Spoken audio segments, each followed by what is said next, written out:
ప్రేక్షకులకి నమస్కారం. గోపురానికి స్వాగతం.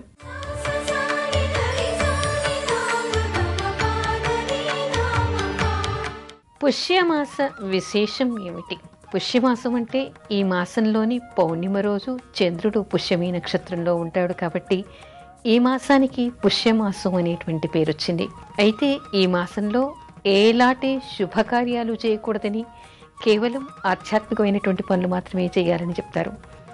ఎలాంటి శుభకార్యాలు చేయకూడదు. ఈ మాసంలో గృహప్రవేశం చేస్తే చోర భయం ఉంటుందని చెప్పేసి మనకి మత్స్యపురాణం చెప్తోంది. ఇకపోతే ఈ మాసంలో అనేక విశేషాలు మనకి కనబడతాయి. ఇది సౌరమానం ప్రకారం వచ్చేటువంటి ధనుర్మాసంలో ప్రారంభమయ్యి మకర మాసంలో అంతమవుతుంది. మనం పుష్యమాసం అనేటువంటిది చాంద్రమానం ప్రకారం చెప్పుకుంటాం.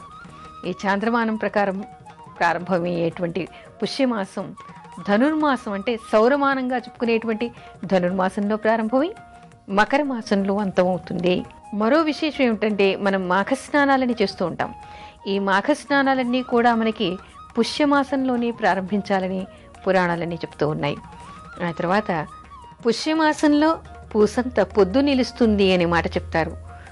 ఎందుకు నిలుస్తుంది అంటే ఈ మాసంలో మనకి మకరాయణం మొదలవుతోంది, అంటే ఉత్తరాయణం మొదలవుతోంది. ఉత్తరాయణం ప్రారంభమవుతోంది అంటే మకర రాశిలోకి సూర్యుడు ప్రవేశిస్తూ ఉన్నాడు. మకర రాశిలోకి సూర్యుడు ప్రవేశించగానే మనకి మకర సంక్రాంతి వస్తుంది, ఉత్తరాయణం ప్రారంభమవుతుంది.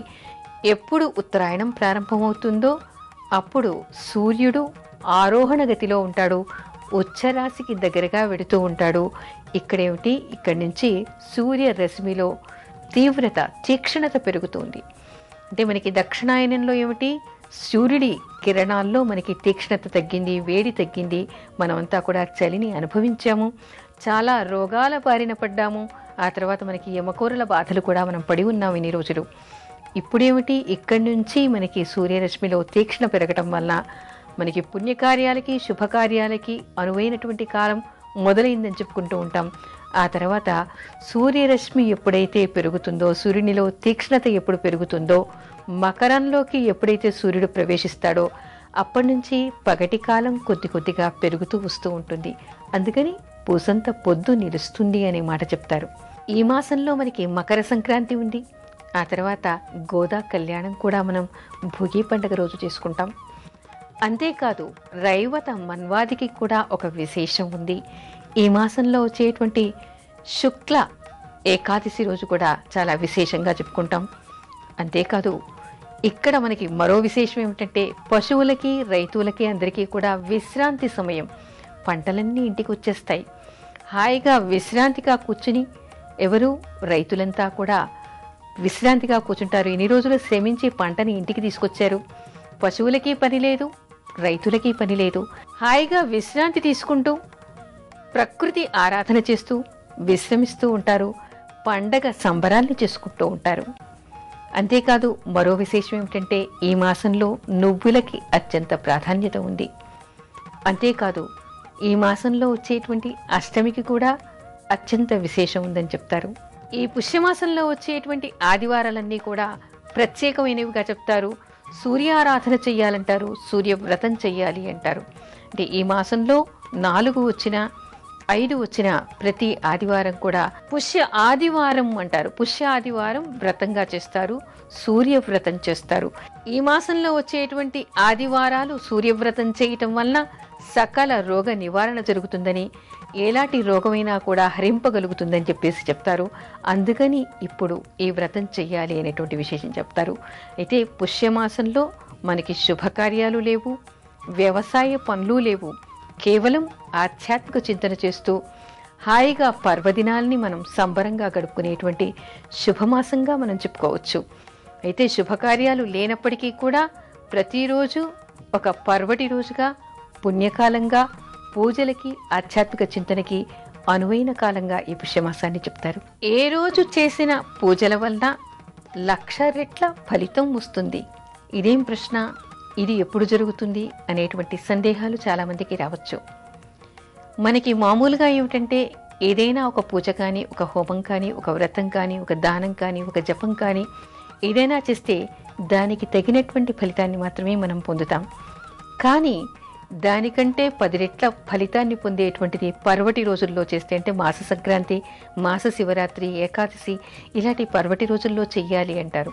కానీ దానికంటే 100 రెట్ల ఫలితం వచ్చేటువంటిది మనకి ఉత్తరాయణ పుణ్యకాలంలోనూ దక్షిణాయనంలోనూ చేస్తే వస్తుంది అంటారు. ముఖ్యంగా దక్షిణాయనంలో చేస్తే దానికంటే కూడా ఉత్తరాయణంలో వచ్చేటువంటిది విశేషమైనటువంటిది అనేటువంటి మాట చెప్తారు. ఇకపోతే మకర సంక్రాంతే కాదు, మనకి చంద్రగ్రహణం రోజు చేస్తే అంతకంటే పుణ్యమని, దానికంటే సూర్యగ్రహణం రోజు చేయటం వల్ల అత్యంత పుణ్యం వస్తుందని, 1000 రెట్ల ఫలితం వస్తుందని మాట చెప్తారు. అంటే మనకి సూర్యగ్రహణం రోజు ఏ పుణ్యం చేసినా, అంటే ఏ దానం చేసినా, ఏ హోమం చేసినా, ఏ జపం చేసినా కూడా మామూలు దానికంటే, అంటే మామూలు సమయంలో చేసేదానికంటే కూడా 1000 రెట్ల ఫలితం ఎక్కువగా వస్తుంది అని చెప్తారు. అదేవిధంగా ఎవరి జన్మ నక్షత్రం రోజు వాళ్ళు పూజ చేయటం వలన, దానం చేయటం వలన, హోమం చేయటం వలన కూడా సూర్యగ్రహణం రోజు చేస్తే ఎలాంటి ఫలితం వస్తుందో అలాంటి ఫలితం వాళ్ళ జన్మ నక్షత్రం రోజు చేస్తే కూడా వస్తుంది అంటారు. కానీ వీటన్నిటికంటే కూడా ఎక్కువ ఫలితాన్ని పొందేటువంటి మరో రోజు కూడా మనకి పురాణాల్లో చెప్పబడింది. అదేమిటి అంటే పుష్యశుద్ధ అష్టమి రోజు ఎప్పుడు బుధవారం వస్తుందో ఆ రోజు చేసేటువంటి జపదాన హోమాలకి, తర్వాత అన్నదానానికి అన్నిటికీ కూడా 1,00,000 రెట్ల ఫలితం వస్తుందిట. ఏమంటాడు అంటే మనకి నిర్ణయ సింధుకారుడు ఈ విషయాన్ని చెప్తూ ఉన్నాడు. అదేమిటంటే ఈరోజు అంటే పుష్యశుద్ధ అష్టమి రోజు బుధవారం ఎప్పుడు వస్తుందో ఆ రోజు చేసేటువంటి పుణ్యఫలం అంతా ఇంతా కాదు, మామూలు రోజు చేసే కంటే కూడా 100,000 రెట్ల ఫలితాన్ని అది ఇస్తుంది. అందుకని శీఘ్రమే ఎవరికైతే దోష పరిహారం కావాలి అని అనుకుంటారో వాళ్ళంతా కూడా ఆ రోజు జపదాన హోమాలు చెయ్యాలి అనేటువంటి విశేషాన్ని చెప్తున్నాడు. అయితే ఇది ఎప్పుడు వస్తోంది? మరి సాధారణంగా పుష్యమాసంలో అష్టమి రావడం ప్రతి సంవత్సరం సంభవిస్తుంది. కానీ పుష్య శుద్ధ అష్టమి రోజు బుధవారం రావాలి. అది ఈ సంవత్సరం మనకి జనవరి 12వ తారీఖు రోజు పుష్యశుద్ధ అష్టమి బుధవారం జరిగింది. అంటే ఆ రోజు అత్యంత ప్రాముఖ్యమైనటువంటి రోజుగా మనం చెప్పుకోవాలి. ఆ రోజు ఏ దానం చేసినా, ఏ హోమం చేసినా, ఏ పూజ చేసినా, ఏ జపం చేసినా కూడా 1,00,000 రెట్ల ఫలితాన్ని పొందుతారు అనేటువంటి విషయాన్ని మనకి శాస్త్రాలు చెప్తూ ఉన్నాయి. అందుకని ఎవరికైనా పెళ్లి కాలేదనుకోండి, పెళ్లి కోసం చేసేటువంటి జపాలు, హోమాలు, అభిషేకాలు ఆ రోజు చేసుకోవడం వల్ల సత్వరమే వాళ్ళకి దోష పరిహారం జరిగి, ఎందుకంటే 1,00,000 రెట్ల ఫలితం వస్తోంది కదా, వెంటనే పెళ్లి జరుగుతుంది. పిల్లలు కలగలేదు అని ఎవరైనా తాపత్రయపడుతున్నారనుకోండి, ఆ రోజు పుత్రకామేష్టిని చేయటం, లేదా సంతాన గోపాలస్వామి మంత్రాన్ని చదువుకోవడం, గర్భరక్షాంబికా మంత్రాన్ని చదువుకోవటం వల్ల మరి 1,00,000 రెట్ల ఫలితం వల్ల వాళ్ళకి వెంటనే సంతానం కలిగేటువంటి అవకాశం ఉంది.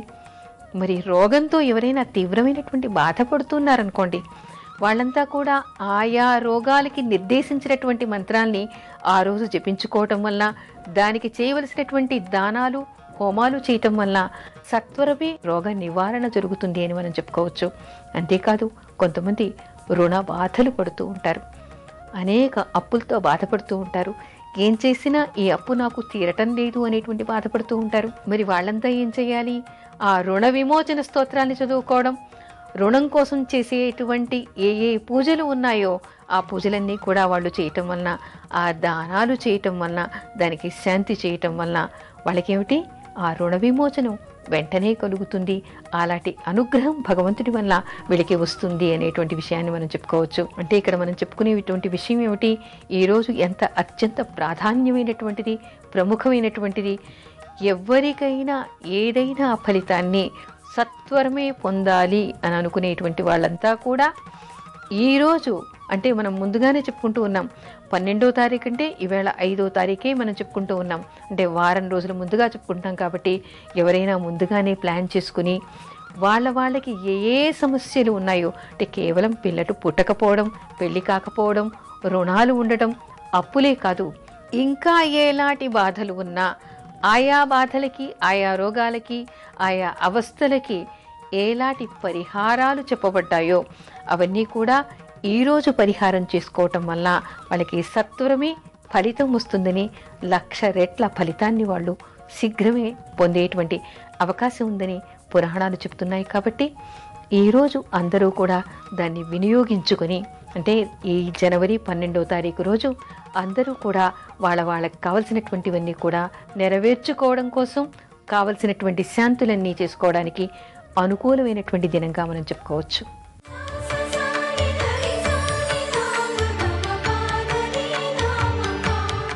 పుష్యమాసంలో ఇచ్చే నువ్వుల వాయనం తీసుకుంటే శని దోషం తగులుతుందా? చాలామందికి ఈ అనుమానం వస్తూ ఉంటుంది. పుష్యమాసంలో మనకి నువ్వులకి అత్యంత విశేషం ఉంది. ఎందుకు అంటే జ్యోతిషపరంగా చెప్పుకోవాలి అంటే పుష్యమాసంలో ఏమిటి, పౌర్ణిమ రోజు పుష్యమీ నక్షత్రంలో చంద్రుడు ఉండగా వచ్చే మాసాన్ని మనం పుష్యమాసం అంటూ ఉన్నాం. పుష్యమీ నక్షత్రం శని నక్షత్రం. అయితే శని దేనికి కారకుడు? ఆయుష్ కారకుడు. అంటే ఎప్పుడైతే మనకి రోగ నివారణ జరుగుతుందో మనం అప్పుడు ఆయుష్మంతులమై ఉంటాం. అయితే శని ఆయుష్కారకుడు, అదేవిధంగా నువ్వులకి కూడా శని కారకుడు. ఈ పుష్యమాసంలో మరి నువ్వుల్ని తినమని ఎందుకంటున్నారు అంటే సకల రోగాల్ని పోగొట్టుకోవడం కోసమని నువ్వుల్ని తినమంటున్నారు. మరి రోగాలు ఎందుకు వస్తాయి మనకి? ఇది హేమంత ఋతువులో వచ్చేటువంటి మాసం. చలి చాలా ఎక్కువగా ఉంటుంది. చలి ఎక్కువగా ఉండటం వల్ల ఈ ఋతువులో మనకి ఏమిటంటే శరీరంలో శీతం ఎక్కువ అవుతుంది, అంటే మనకి చల్లదనం ఎక్కువ అవుతుంది. దీనివల్ల ఏమిటంటే ఈ మాసంలో ఒళ్ళంతా నొప్పులు రావటం, కఫం పేరుకుపోవటం, జలుబు చేయటం, దగ్గు రావటం, ఇలాంటి వలన అంటే శీతం చేయటం వల్ల మనకి వచ్చేటువంటి అంటే శ్లేష్మం పెరిగిపోవటం, చలి వల్ల వచ్చేటువంటి రోగాలన్నీ పెరిగిపోవడం జరుగుతుంది. అంటే మనకి ఇక్కడ లోపించిన విషయం ఏమిటి? ఉష్ణం తగ్గిపోయింది. ఉష్ణం రావాలంటే మనం ఏం చేయాలి? ఉష్ణానికి కారకమైనటువంటి నువ్వుల్ని తినాలి అంటారు. రోగాన్ని తీసేటువంటిది, ఆయుష్ను పెంచేటువంటిది, ఉష్ణ గుణాన్ని పెంచేటువంటిది అయినటువంటి నువ్వుల్ని తినాలి అనేటువంటి విషయాన్ని మనకి ఆయుర్వేదం చెప్తోంది. అయితే మనకి శాస్త్రం ఏం చెప్తోంది? ఈ మాసంలో తప్పనిసరిగా అందరూ మనకి తిలపిష్టాన్ని రాసుకుని స్నానం చేయాలి. ఈ మాసం మొత్తం కూడా అందరూ నువ్వుల పిండిని ఒంటికి రాచుకుని స్నానం చేయాలి. మనం స్నానం చేసేటువంటి నీళ్లల్లో రోజు కొన్ని నువ్వులు వేసుకుని ఆ నీటిని వేడి చేసి ఆ నీటితో స్నానం చేయాలి. అంతేకాదు నువ్వుల వాయినాలు ఇవ్వాలి, నువ్వులు తినాలి, తిలతర్పణం పెద్దలకి వదలాలి, తిలలు తినాలి, తిలలు దానం చెయ్యాలి అనేటువంటి విషయాన్ని ప్రత్యేకంగా చెప్తారు. సామాజికంగా కూడా చూసినా కూడా ఒక్కో ప్రాంతంలో ఒక్కో రకంగా అయినప్పటికీ కూడా మనకి వంటకాలన్నిట్లలో కూడా ఈ మాసంలో నువ్వుల విశేషం మనకి కనపడుతుంది. కొన్ని ప్రాంతాల్లో అరిసెల్లో నువ్వులు వేస్తారు, కొన్ని ప్రాంతాల్లో చెక్కిలాల్లో, జంతికల్లో కూడా నువ్వులు వేసి వండుకోవడం మనకి ప్రత్యేకంగా కనపడుతుంది. నువ్వుల కజ్జికాయలు చేసుకోవడం. ఎందుకు నువ్వులకి ఇంత ప్రత్యేకత అనేదానికి ఇక్కడ మనకి కనిపించేటువంటి విశేషం, మనకి శరీరంలో ఉష్ణం పెరగాలి. అయితే మనకి ఆధ్యాత్మిక గ్రంథాలు చెప్పేది ఏమిటంటే సంక్రాంతి రోజు మనం తిల సంక్రాంతి అంటారు, తిల తర్పణం వదలాలి అంటారు, అంటే తిలల్ని దానం చెయ్యాలి అంటారు. భోగి రోజు కానీ సంక్రాంతి రోజు కానీ అందరూ నువ్వుల వాయినాలు ఇస్తూ ఉంటారు. నువ్వుల ఉండలు బెల్లంతో కానీ చక్కెరతో కానీ చేసినటువంటి నువ్వులని దానం చేస్తూ ఉంటారు. ఇంటికి వచ్చిన వాళ్ళందరికీ కూడా నువ్వులు తిని నూరేళ్లు జీవించు, తీపి తిని తీయగా మాట్లాడు అంటూ అందరికీ నూలు పంచుతూ ఉంటారు. అంటే దీనిలో ఉన్న ఉద్దేశం మనకేం కనపడుతోంది? మనం సంతోషంగా ఉండాలి, మనం ఆరోగ్యంగా ఉండాలి, మనం ఆయుష్మంతులమై ఉండాలి. అదేవిధంగా మన చుట్టూ ఉన్న సమాజం కూడా ఆరోగ్యంగా, హాయిగా, ఆనందంగా, తర్వాత ఆయుష్మంతులై ఉండాలి అనేటువంటి కోరికతో ఈ నువ్వుల్ని ఇవ్వడం జరుగుతోంది. దీనివల్ల ఎవరికి శని దోషాలు అంటుకోవు. కేవలం నల్ల నువ్వుల్ని దానం చేయటం వల్ల మాత్రమే శనికి సంకేతంగా మనకి శని పీడ పోవటం కోసం చెప్పుకుంటాం. కానీ తెల్ల నువ్వుల్ని దానం చేయటం వల్ల, తెల్ల నువ్వుల్ని తినటం వల్ల ఆరోగ్యం వస్తుంది. ఇది లక్ష్మీప్రదమైనటువంటిది. సంక్రాంతి సమయంలో వీటిలో లక్ష్మి నివసిస్తుంది అనేటువంటి మాటను చెప్తారు. అందుకని ఈ సంక్రాంతి సమయంలో పుష్యమాసంలో నువ్వుల్ని దానం ఇచ్చినా తీసుకున్నా కూడా శనికి ప్రత్యేకత ఇక్కడ మనకి కేవలం ఆరోగ్యానికే కానీ శని దోషాలు పోవడానికి కాదు అని చెప్పి మనం ప్రత్యేకంగా చెప్పుకోవాలి. అందుకని ఈ సమయంలో ఎవ్వరూ నువ్వుల వాయినాలు దానం తీసుకున్నా శని దోషాలు అంటుకోవు అనేటువంటి విషయాన్ని మనం తెలుసుకోవాలి.